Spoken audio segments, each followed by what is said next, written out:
मेरा भाजपा से मुकाबला नहीं है।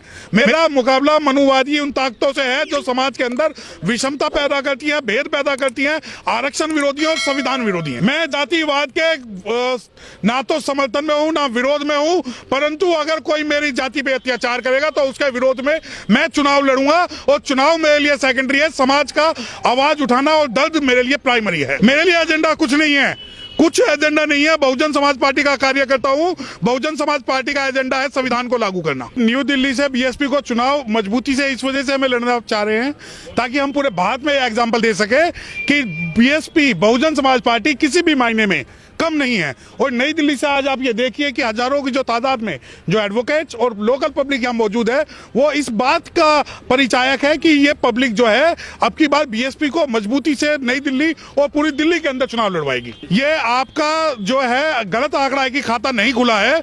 बहुजन समाज पार्टी वो पार्टी है जिसने एक वोट से पूरे केंद्र की सरकार गिरा दी थी, और खाता नहीं खुले से मैं नहीं मानता, क्योंकि बहुजन समाज पार्टी राजनीतिक पार्टी बाद में है और सामाजिक परिवर्तन और सामाजिक मिशन मूवमेंट पहले है। देखिए, सबसे पहले तो सुप्रीम कोर्ट मेरी कर्म भूमि है। उसके अलावा ये जो क्षेत्र है, चाहे सुप्रीम कोर्ट हो, पटियाला हाउस हो, हाई कोर्ट हो, ये मेरी कर्म भूमि है।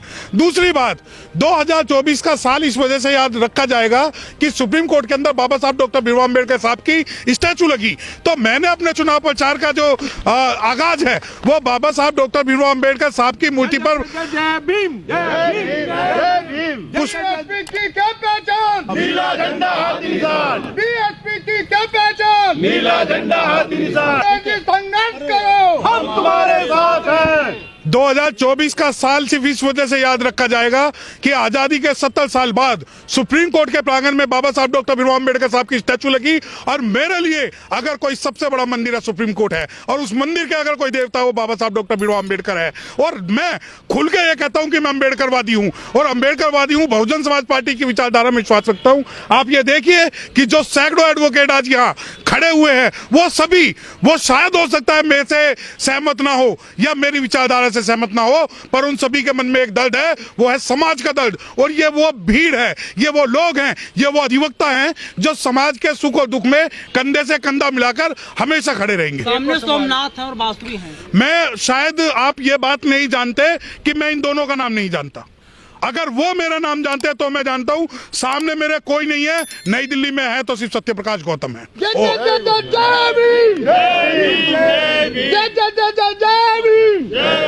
सवाल है, मैंने अपना नामांकन बाबा साहब डॉक्टर भीमराव अम्बेडकर साहब के सुप्रीम कोर्ट के अंदर जो स्टैचू है उस पर पुष्पांजलि करके शुरू किया है।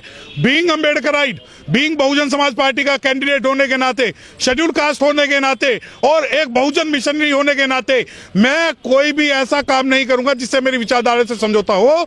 मेरे चुनाव प्रचार में जय भीम रहेगा, मेरे चुनाव प्रचार में बहुजन समाज पार्टी की विचारधारा रहेगी, और मेरे चुनाव प्रचार के अंदर किसी भी प्रकार से कोई भी समझौता नहीं होगा। यहाँ पर कोई मजबूत नहीं है, यहाँ सबसे ज्यादा मजबूत जो है बहुजन समाज पार्टी है। और अगर आप ये कह रहे हैं मजबूत है, तो क्या कारण है नॉर्थ ईस्ट में एक भी वोट नहीं डली उनकी?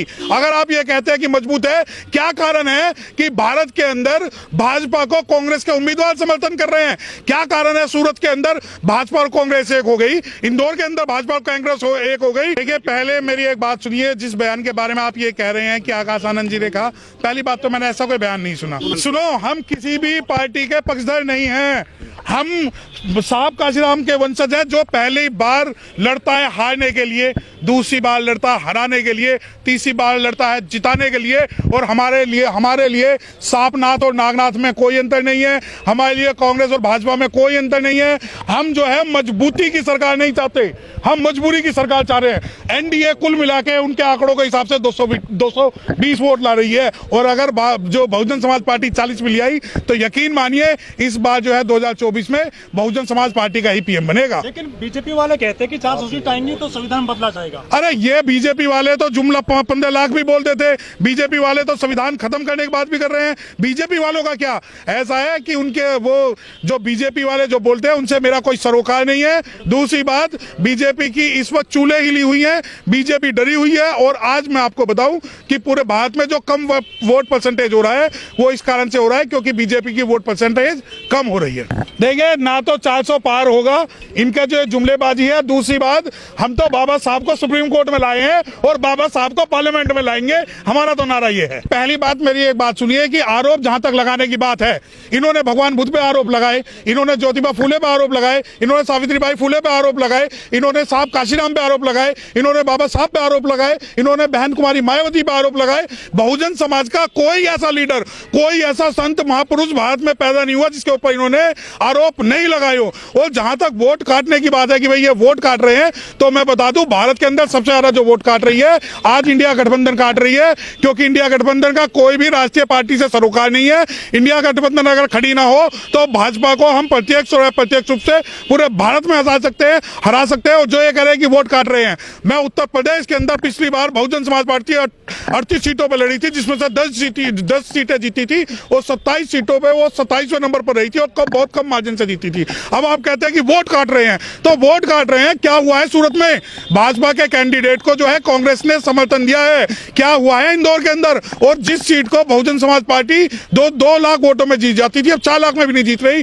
तीसरी बात, आप कहते हैं वोट काट रहे हैं। जब अनुसूचित जाति, जब पिछड़ा वर्ग, जब डिप्राइव्ड क्लास अपने हक मांगते हैं तो उन पर आरोप लगाई जाती है। लेकिन हम वो लोग हैं जो, हम मर्सिडीज में बैठे हुए वो मालिक हैं जो किसी बाहर बैठे हुए कुत्ते के भौंकने का जवाब नहीं देते।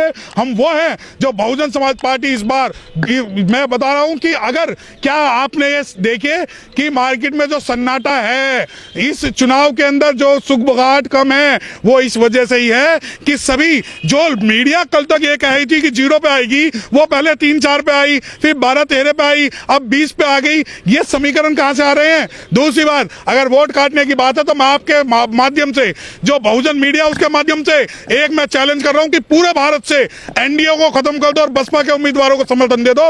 अगर बहुजन समाज पार्टी ने भारत के अंदर पूर्ण बहुमत से अगर यहां पर अपनी सरकार ना बना ली तो मैं उसी दिन राजनीति से त्याग पत्र दे दूंगा। इससे पहले आपको एक सवाल पूछना चाहिए था कि आप ईवीएम का क्या स्टैंड है? ईवीएम का क्या स्टैंड है? नहीं, हाँ, अब मैं आपको बताऊं, ये इससे कनेक्टेड इस वजह से है, बहुजन समाज के लिए ईवीएम उतनी खतरनाक है जितना कि बैलेट, क्योंकि पहले बूथ कैप्चरिंग कर लेते थे।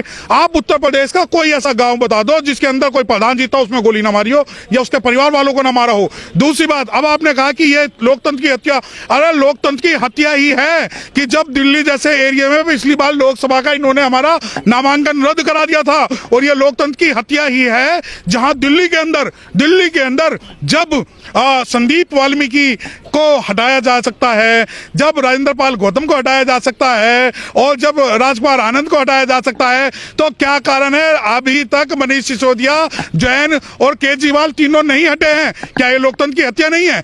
आप लोकतंत्र की हत्या की बात आप एक वोट से मत करिए।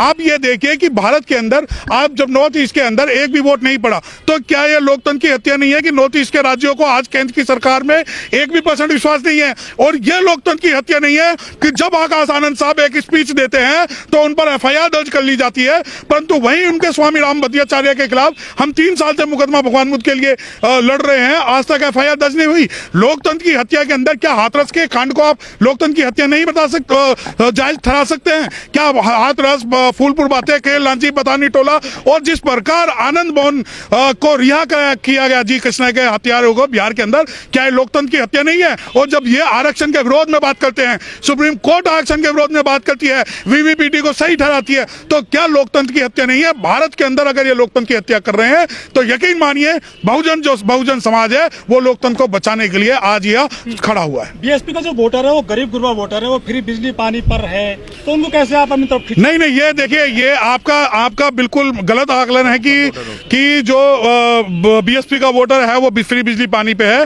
बीएसपी का वोटर तो एक नोट एक वोट की राजनीति करता है। बीएसपी का वोटर तो वो है जो 2 किलो नील में लोकसभा चुनाव लड़ता था। बीएसपी का वोटर तो वो है जिसने नई दिल्ली के सबसे मजबूत कैंडिडेचर के अंदर एक ऐसे आदमी को टिकट दिया जिसके पास, जो आज भी शायद स्कूटर मोटरसाइकिल से चलता है। और बीएसपी का वोटर ये है कि जब यहाँ हजारों की तादाद में आप लोग देख रहे हैं, तो ये सभी बीएसपी के वोटर और सपोर्टर हैं और ये तन मन धन से बसपा के साथ हैं। और जब आप कहते हो फ्री बिजली पानी, दिल्ली के अलावा दावा बहुत बड़ा है, बहुत बड़ा भारत है। और इस भारत के कोने कोने में आज मैं आपको बता दूं कि आप ये जो एक सवाल कर रहे हैं कि बीएसपी का वोटर, आप उसको शायद एक बात ना पता हो कि पूरे भारत में अगर कोई सबसे ज्यादा सीटों पर एक अकेली पार्टी लड़ रही है तो बहुजन समाज पार्टी लड़ रही है, ना कि एनडीए, ना ही इंडिया।